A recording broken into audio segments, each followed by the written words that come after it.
is nothing but chaos and confusion. That is how they, quote unquote, lead, right?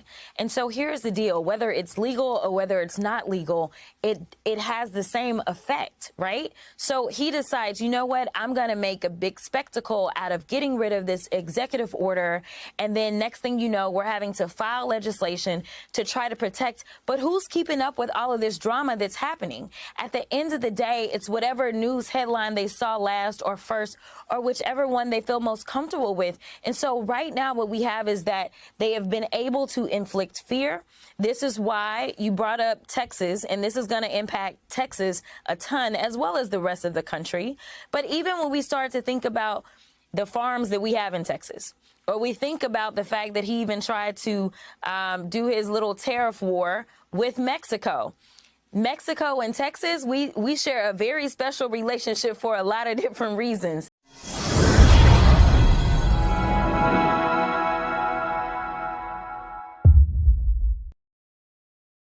A very good morning, good afternoon, good evening from wherever you're watching us from. This is Awakened Africa and I'm your host, Bem. So on our today's video, we're going to be discussing about how the immigration policies and the deportation issues caused by President Donald Trump in the United States have disrupted the societal norms.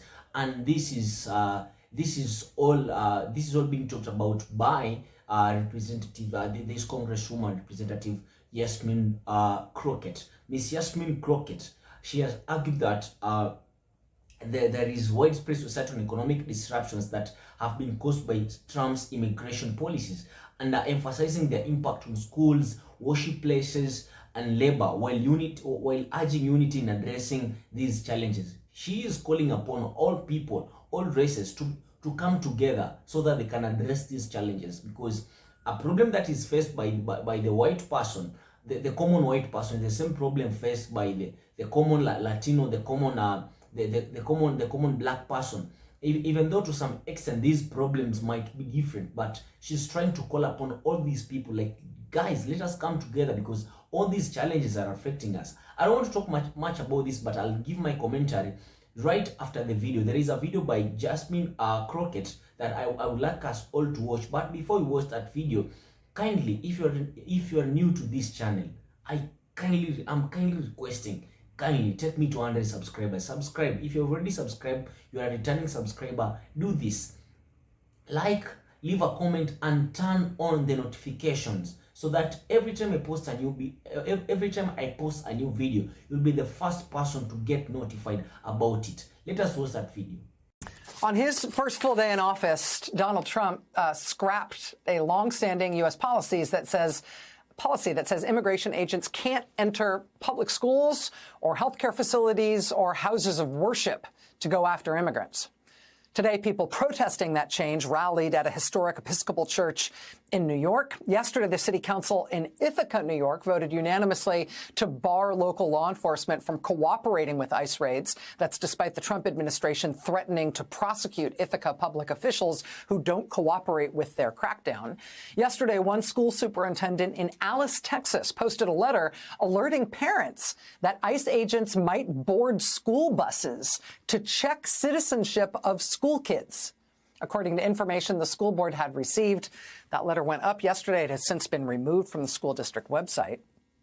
From churches to schools to city councils to parking lots, people are pushing back against this administration's attempts to harass and arrest immigrants in their communities. Today, Texas Congresswoman Jasmine Crockett was part of a group of lawmakers that introduced legislation to protect immigrants in sensitive locations. Congresswoman Crockett says in her district, kids are already missing school because parents are afraid of being arrested as they drop their kids off at school. She says families are also skipping doctor's appointments and even emergency care that they need because they're afraid of being arrested at the hospital.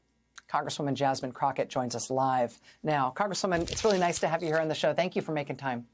Absolutely. What should people understand about the rationale for protecting places like schools, churches, synagogues, hospitals from immigration enforcement actions in the past? Yeah, I mean, here, this is very simple. First of all, I don't know my country anymore, right?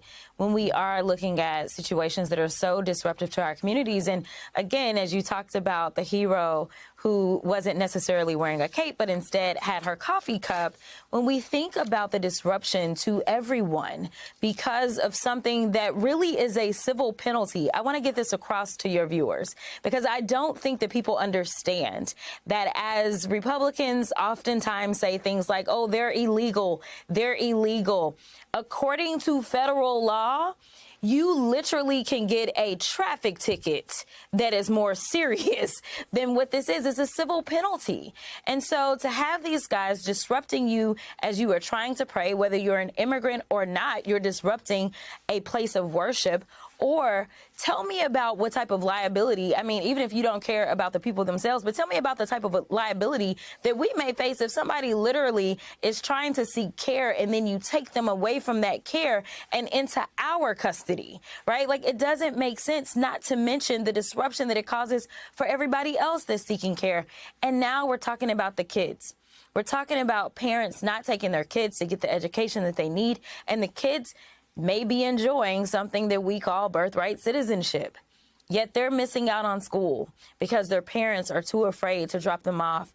And the final point that I'll say is I want people to understand that undocumented folk in this country contribute approximately $100 billion in taxes, and they pay into Social Security that they can't pull down on. So you tell me how any of this makes sense, because the estimation is that it would cost us approximately $200 billion in the first year to try to effectuate this. And we know the Republicans are proposing that ICE be given approximately $350 billion.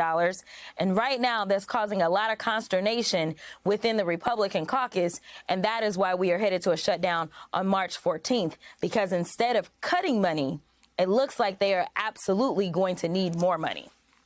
Let me ask you also about the impact, as a representative from Texas, who's been right in the middle of the culture war over this, but also who represents a very diverse district.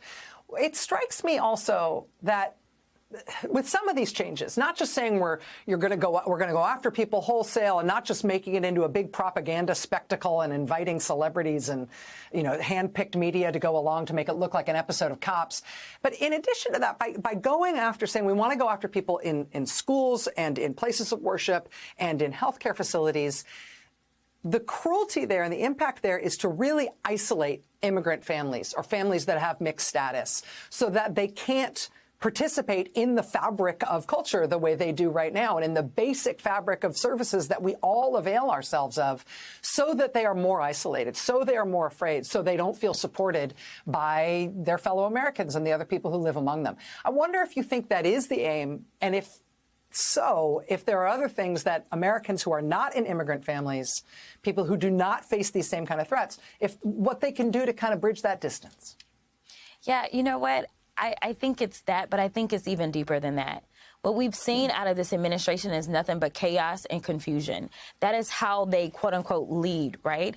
And so here's the deal. Whether it's legal or whether it's not legal, it has the same effect, right? So he decides, you know what, I'm going to make a big spectacle out of getting rid of this executive order. And then next thing you know, we're having to file legislation to try to protect. But who's keeping up with all of this drama that's happening? At the end of the day, it's whatever news headline they saw last or first, or whichever one they feel most comfortable with. And so right now what we have is that they have been able to inflict fear. This is why you brought up Texas, and this is going to impact Texas a ton, as well as the rest of the country. But even when we start to think about the farms that we have in Texas, or we think about the fact that he even tried to do his little tariff war with Mexico. Mexico and Texas, we share a very special relationship for a lot of different reasons. But one is because they are our biggest trade partner as well. So now we've got all of these farmers that are saying, hey, my farm workers are not showing up. It's not just the schools, the hospitals, and the religious institutions. It's actually everywhere. They are afraid to go to work, and that's only ending up causing more issues for us as Americans. And that's what I need people to understand. This isn't a matter of, oh, well, that's over there. This impacts all of us because, again, we are a country of immigrants. And the fact that we have so many people that either don't know our history or want to ignore our history, or as we know, this administration, especially in Black History Month, they want to delete our history. The reality is that immigrants have always been what made this country great, not this white supremacy agenda, which is what we are dealing with. And this is what they are doing. They are instilling fear, whether you are Black, whether you are brown, whether you are someone who just wasn't born here. It's kind of like the birthright citizenship. That is something that we find in our Constitution. And he decided, he probably knew that with the stroke of a pen, he couldn't do anything about it. But guess what? He caused confusion and he caused angst. And that is what we're going to see more of. All right, good people, welcome back to the channel. This is Awaken Africa, and I'm your host Bemu. So as we've seen from that video, and I like to quote the previous host, saying that she was saying that the first day of Trump in office was marked by several changes in terms of the U.S. legislations. He scrapped off some of these rights that were protecting immigrants, like these places. There are places whereby you cannot go and take people out of them because they are immigrants. For instance, schools, worship places like churches, mosques, and synagogues, places like places of work, hospitals. These are places that an ICE officer or an ICE personnel could not go to take people out because they're immigrants. But when Trump came into office, he scrapped off this legislation, saying that they would like to make America clean, free from immigrants. So as you've seen from the representative of Texas, Miss Jasmine Crockett, she's arguing that these new policies are going to disrupt these local communities, and she's trying to draw a picture that these immigrants are also contributing positively to the American economy. For instance, you have issues like some of the people in the agricultural sectors, like farmers, they are complaining that their workers are not reporting to work. Why? Because they are afraid that they are going to be snatched, or they are going to be arrested and taken away. They are going to be deported. These some people, medical practitioners, are also complaining that their patients are not going for their medication. Why? Because they are afraid that when they go to the hospital, they're going to be arrested. Parents are not taking their kids to school. Why? Because they believe that if they drop off their kids at school, they might be arrested too. So, like, some of these policies that Trump has been putting out there, they are affecting people negatively. And